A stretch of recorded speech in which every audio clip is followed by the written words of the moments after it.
qu'est-ce qui vous a amené vers le chant lyrique? Le hasard Ouais. complètement, parce que je voulais chanter de la variété. Et on m'a dit, oh mais c'est un peu pareil. On m'a un peu menti, faut dire, c'est parti sur un mensonge. Et puis finalement, la première fois que je chantais de l'opéra, ça a été... Je me suis dit, c'est ça que je veux faire.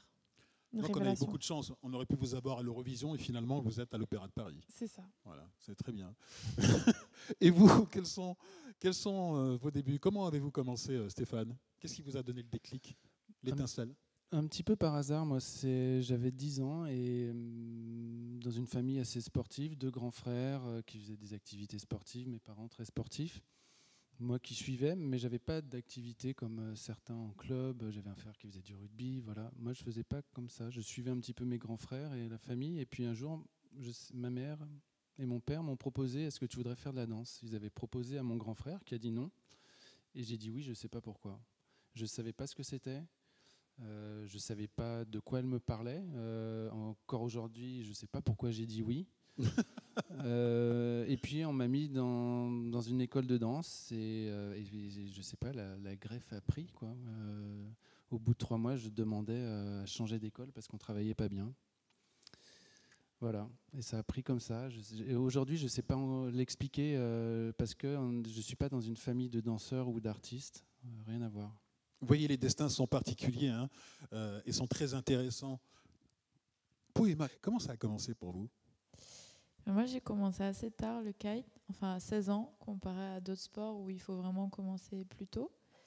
Et c'est de famille, pour le coup. C'est mon papa qui est voileux depuis toujours, moniteur de planche à voile et qui fait aussi du kite, qui a longuement forcé pour m'apprendre le kite. Et à chaque fois, je disais non, non, moi je veux faire autre chose. J'ai testé plein d'autres sports et au final, j'ai fini par céder et lui dire oui. Et la preuve, je continue depuis. Vous continuez, il a eu raison d'insister, votre Il père. a eu raison d'insister. Lucas et Madeleine, en général, les judokas commencent très très jeunes et très tôt. Est-ce que ça a été votre cas, Lucas? Non, ça n'a pas été mon cas parce qu'à un moment, j'ai voulu commencer le judo et mon père m'a emmené dans un club et en fait, l'entraîneur avait dit que j'étais trop petit pour faire du judo.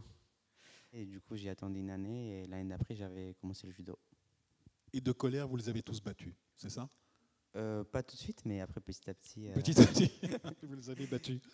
Madeleine, comment ça a commencé pour vous? Alors moi, ça a commencé tout bêtement. À l'âge de 8 ans, je faisais de la danse. Et en fait, mon cours de danse était dans la même salle où il y avait du judo. Et en fait, je regardais de temps en temps le judo quand j'arrivais un peu en avance à mon cours de danse. Et ma voisine faisait du judo. Et tout bêtement, je lui ai dit, je vais faire avec toi un cours. Et puis j'ai accroché, je suis tombée amoureuse du judo. Et depuis, ça fait 21 ans que j'en fais. Et depuis, il y a un prof de danse qui pleure. Fabien, alors vous, c'est suite à votre accident. Vous avez eu un accident de voiture à l'âge de 17 ans et vous vous êtes mis ensuite au tennis de table. C'est ça, c'est ça. Alors le ping, moi je le connaissais qu'au niveau collège, où on avait toujours un trimestre sur les sports d'intérieur consacré au ping dans le sud de l'Île-de-France.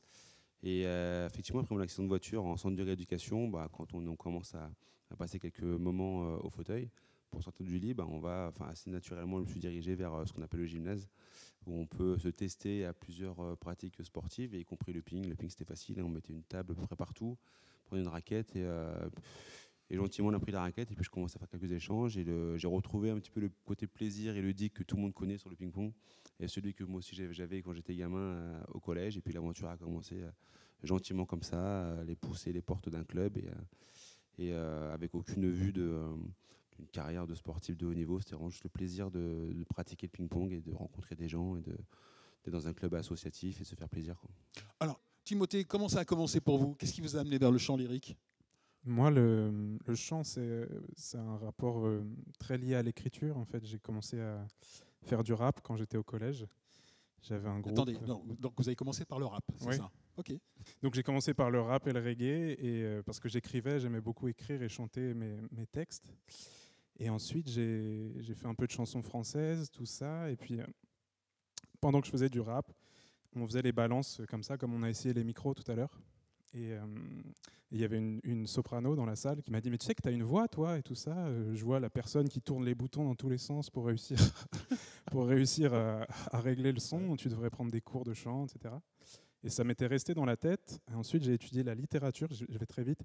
Et on étudiait Carmen, en fait, la nouvelle de Mérimée. Et la professeure de littérature comparée nous dit « Mais vous connaissez Tadam pam pam, padam pam pam ?» Je dis oh, « C'est quoi ? C'est une pub pour une lessive ?» Vraiment, j'étais à un niveau zéro de cette culture. Et en rentrant chez moi, je suis allé sur YouTube, j'ai mis Carmen, opéra, Don José, parce que j'avais adoré ce personnage. Cette nouvelle, je vous invite tous à la lire, c'est vraiment, vraiment très très beau. Et je suis tombé sur Jonas Kaufmann qui chante L'air de la fleur. Comme ça, j'ai regardé ça sur mon écran. J'ai essayé de faire pareil tout de suite après. Et je me suis dit, c'est pas si mal ce que tu fais.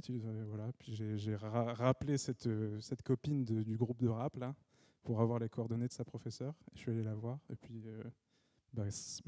4 ou 5 ans après, j'étais ici. Quoi. C'est une très belle histoire.